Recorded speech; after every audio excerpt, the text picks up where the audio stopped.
Hello everyone, welcome to my YouTube channel. कैसे हो आप सब? Good, okay.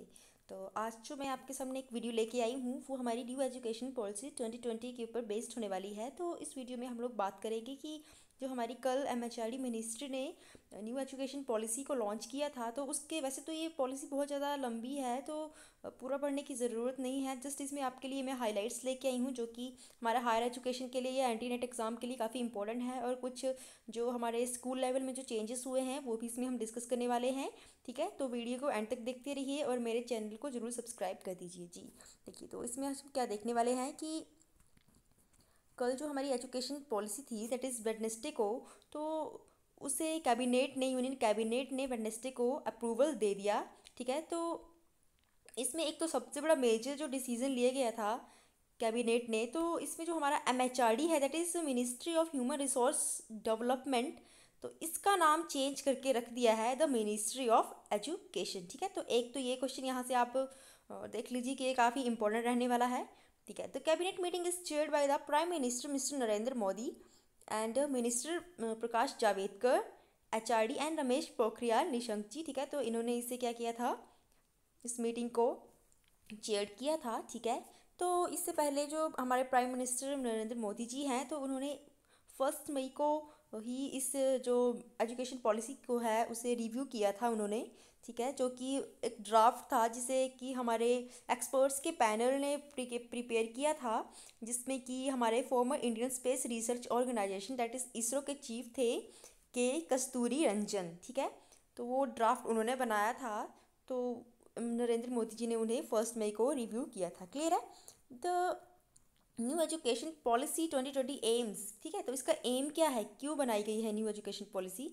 तो ये बनाई गई, इसका जो एम है वो है India a global knowledge super power. ठीक है, तो इंडिया को ग्लोबली एक नॉलेज का सुपर पावर बनाने के लिए इस एजुकेशन पॉलिसी को बनाया गया है। ठीक है, the academic session will begin in September October, the delay is due to unprecedented corona virus disease. ठीक है, कोविड-19। तो ये जो हमारा न्यू एकेडमिक सेशन शुरू होने वाला है दैट इज़ सितंबर और अक्टूबर में होगा। तो ये डिले जो है, जैसे हम सभी को पता है कि जो कोविड-19 की वजह से ये सब डिले हो रहा है। ठीक है, तो बेसिकली ये हमारी थर्ड एजुकेशन पॉलिसी है। तो इसके पहले जो दो एजुकेशन पॉलिसी आई थी, वो फर्स्ट वन आई थी हमारी 1968 में, जब हमारी इंदिरा गांधी जी प्राइम मिनिस्टर हुआ करती थी, उस टाइम पर आई थी।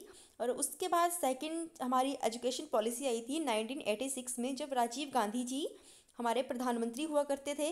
और अब ये थर्ड जो एजुकेशन पॉलिसी है ये आया है 2020 में, जब हमारे प्राइम मिनिस्टर कौन है, श्री नरेंद्र मोदी जी। ठीक है, इससे पहले भी जैसे 19 जो 86 की जो 1992 में, ये 1986 की जो पॉलिसी थी उसमें थोड़ा बहुत चेंज किया था, बट वो सेम उसी की तरह थी, तो उसको एजुकेशन पॉलिसी नहीं माना जाएगा। बट मतलब 1992 में थोड़े चेंजेस लाए थे, बट वो बेस थी 1986 के ऊपर ही। ठीक है, तो बेसिकली ये हमारी थर्ड एजुकेशन सबसे बड़ी एजुकेशन पॉलिसी है, और ये 34 ईयर्स के बाद बनाई गई है ये एजुकेशन पॉलिसी।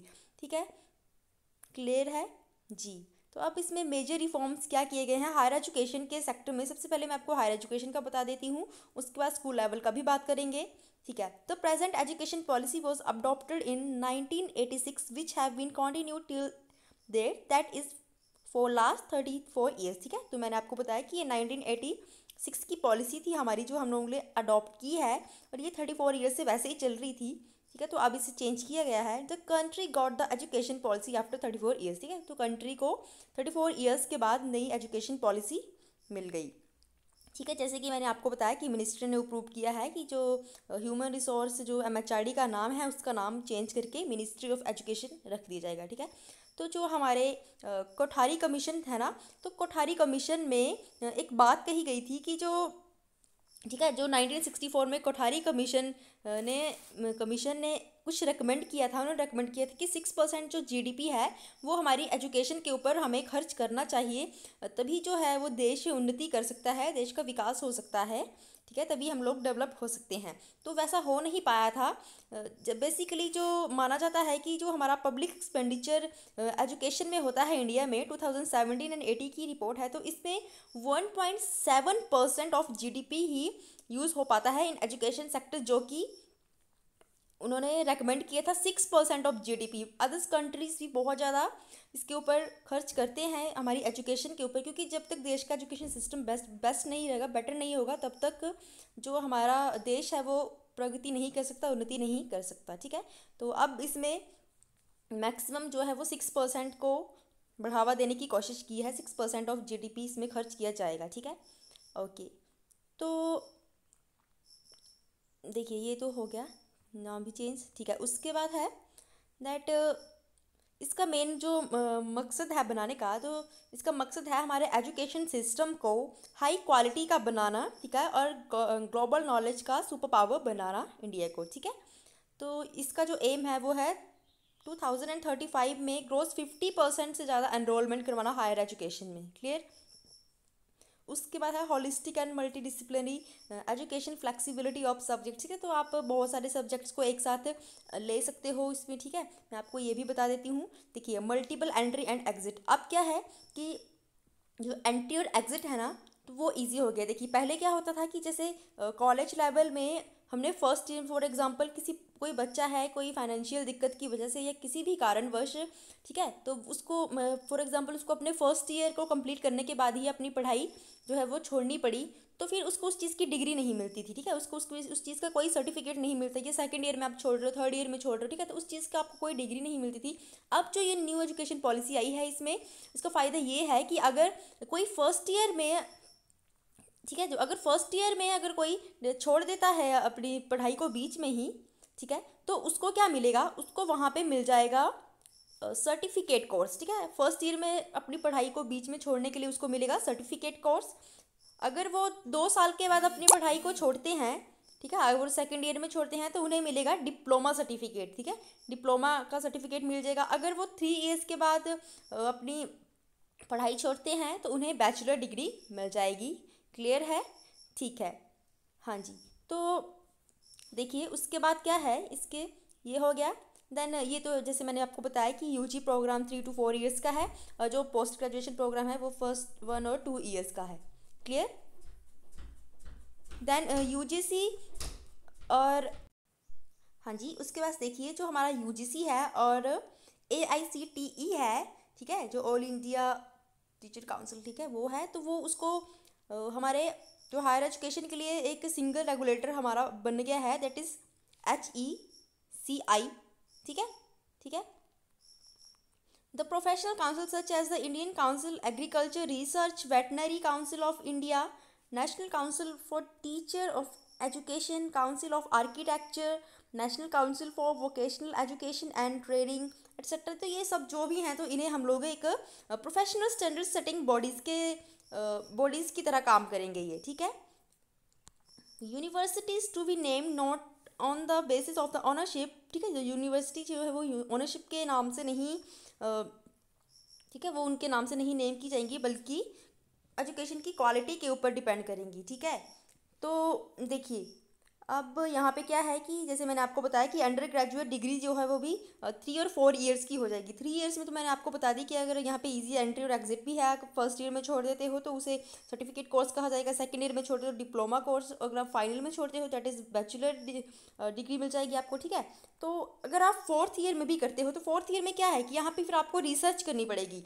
अगर आप फोर्थ ईयर में भी आप डिग्री करते हो तो उसके लिए स्टूडेंट्स को रिसर्च करनी पड़ेगी, और उन्हें मीन्स उन्हें एज अ ऑनर्स लेवल के जो बैचलर डिग्री होगी वो उसको आप मान सकते हो। ठीक है, अब देखिए ये हो गया 5 ईयर्स बैचलर या मास्टर। ठीक है, आप 5 ईयर्स मास्टर और बैचलर्स इकट्ठा कर सकते हो।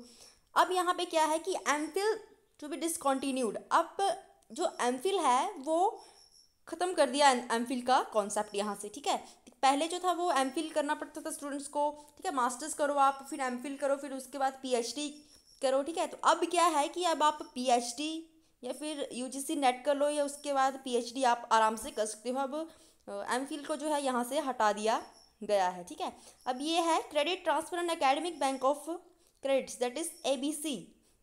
अब ये क्या है, तो ABC क्या है कि यहाँ पे एकेडमिक बैंक रिकॉर्ड। ठीक है, तो यहाँ पे क्या है कि जो भी स्टूडेंट्स का रिकॉर्ड होगा वो ऑनलाइन रिकॉर्ड रखा जाएगा उसका। ठीक है, जो भी उसने असाइनमेंट्स वगैरह सबमिट किए या जो भी उसके अदर्स मीन्स एक साथ अब वो बहुत सारे कोर्सेज को कर पाएगा, उसका सारा डाटा एक जगह रिकॉर्ड हो जाएगा और वो ऑनलाइन ही होगा सारा सिस्टम। ठीक है, अब इसमें क्या होगा कि मेजर और माइनर सब्जेक्ट भी होंगे स्टूडेंट्स के लिए। फॉर एग्जांपल पहले होता था कि अगर फॉर एग्जांपल मैं कॉमर्स की स्टूडेंट हूँ, तो मैं फिर अगर मुझे बायोलॉजी में इंटरेस्ट है तो मैं बायोलॉजी का सब्जेक्ट नहीं पढ़ सकती, मुझे कॉमर्स के सब्जेक्ट ही पढ़ने पड़ेंगे। बट अब एजुकेशन सिस्टम में यहाँ पे क्या आ गया है, न्यू एजुकेशन पॉलिसी के अकॉर्डिंग, कि अगर फॉर एग्जांपल मैं इंजीनियरिंग कर रही हूँ तो साथ में मैं म्यूज़िक भी सीख सकती हूँ। ठीक है, मीन्स अब जिस स्टूडेंट को जिस सब्जेक्ट में इंटरेस्ट है वो अपने हिसाब से जो अपना वो ले सकता है, सिलेबस अपने हिसाब से चूज़ कर सकते हैं। ठीक है, ये हो गया। एंड देन अच्छा, यहाँ पे ये मैंने आपको बता दिया। अब यहाँ पे एक और चीज़ है कि एक कॉमन एंट्रेंस टेस्ट रखा हुआ है। ठीक है, तो जो जैसे पहले कॉलेजेस में एडमिशन लेने के लिए हमारे ट्वेल्थ के मार्क्स को as a cut off use किया जाता था, तो अब हो सकता है कई बार स्टूडेंट के जो ट्वेल्थ के एग्ज़ाम हैं वो अच्छे ना गए हों। तो अब क्या है कि आप किसी भी कॉलेज में एडमिशन लेने के लिए आपको एक कॉमन एंट्रेंस टेस्ट जो होगा, कॉमन एप्टीट्यूड एंट्रेंस टेस्ट, उसको क्वालिफाई करना होगा। आप उसे क्लियर करके इजीली अपनी मर्जी का जो भी आपको पसंद है कॉलेज, आप उस हिसाब से उसको ले सकते हो। ठीक है, that is common college entrance exam. Clear. और जो लर्निंग है वो टेक्नोलॉजी बेस्ड होगी। ठीक है, तो ये सब कुछ मैंने आपको बता दिया।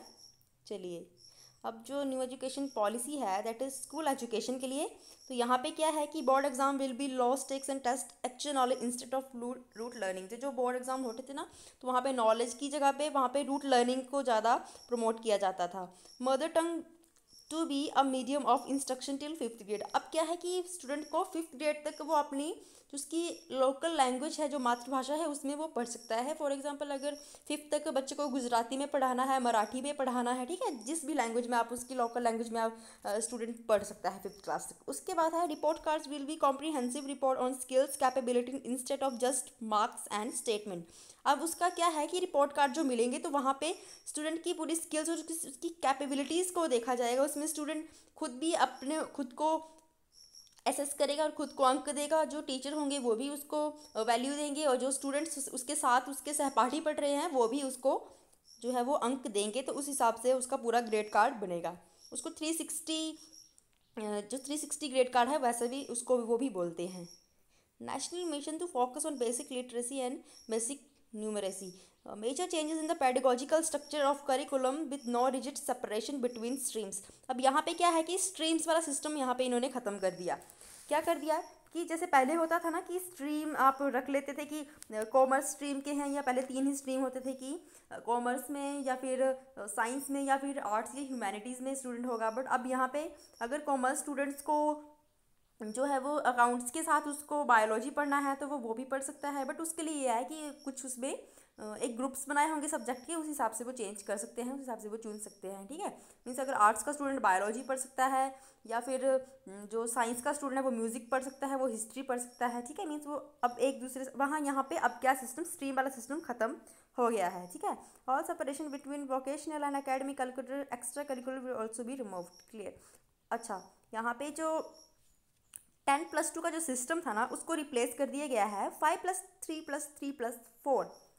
ठीक है, तो यहाँ पे ये क्या सिस्टम है कि देखिए जो फर्स्ट 5 ईयर्स होंगे तो वो तो हमारे फाउंडेशन कोर्स में चले जाएंगे। ठीक है, जो किंडरगार्टन स्टेज होती है वहाँ पे बच्चे पढ़ते हैं, खेलते हैं, सीखते हैं। ठीक है, फिफ्थ तक वो आपको अपनी बेसिक लैंग्वेज में पढ़ना पड़ेगा, और वो किसके द्वारा उसका जो सिस्टम देखा जाएगा वो होगा एनसीईआरटी के द्वारा। ठीक है, उसके बाद हमारा नेक्स्ट 3rd ईयर का है, वो वहाँ पे होगा जो जैसे कि 6th और 8th क्लास, वहाँ पे 3 ईयर्स का सिस्टम चलेगा।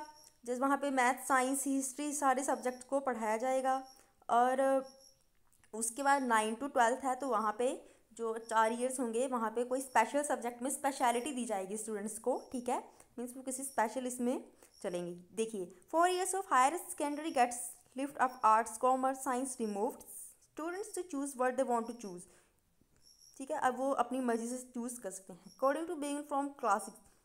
अब स्टूडेंट जो है वो कोडिंग होती है ना कि कोड लैंग्वेज सीखते हैं, वैसे ही अगर किसी को फॉर एग्जांपल अगर उसके सॉफ्टवेयर में उसको इंटरेस्ट है तो वो कंपनीज में जाके वहाँ पे भी इंटर्नशिप ले सकते हैं, ठीक है।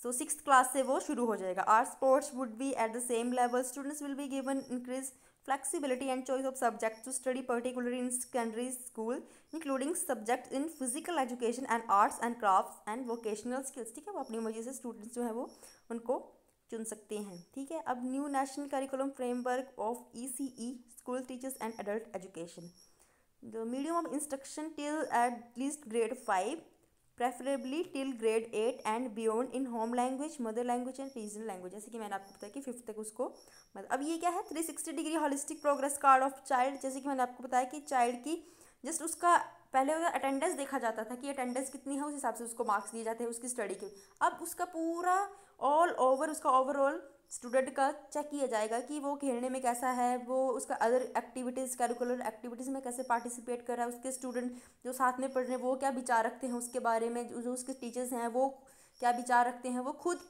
के बारे में सोचते हैं, ठीक है। तो हर चीज़ 360 डिग्री पे उसका एक प्रोग्रेस रिपोर्ट कार्ड तैयार किया जाएगा, ठीक है।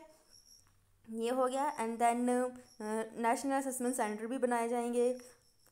NTA to offer common entrance exam for admission to higher, ये तो मैंने आपको बता दी कि हायर एजुकेशन में NTA जो है वही कॉमन एंट्रेंस एग्जाम कंडक्ट करवाएगा कॉलेजेस में एडमिशन के लिए, ठीक है। Book promotion policy and digitally, ठीक है। जो भी स्टडी होगी वो डिजिटली होगी अब, क्योंकि आपको पता है corona virus due to COVID-19, तो वैसे तो इम्पॉसिबल है कैसे क्लासेस में, बट यहाँ पे ज़्यादा से ज़्यादा जो पढ़ाई होगी वो E-लर्निंग पर ही बेस्ड होगी, मीन्स टेक्नोलॉजी को ही ज़्यादा बढ़ावा दिया जाएगा, ठीक है।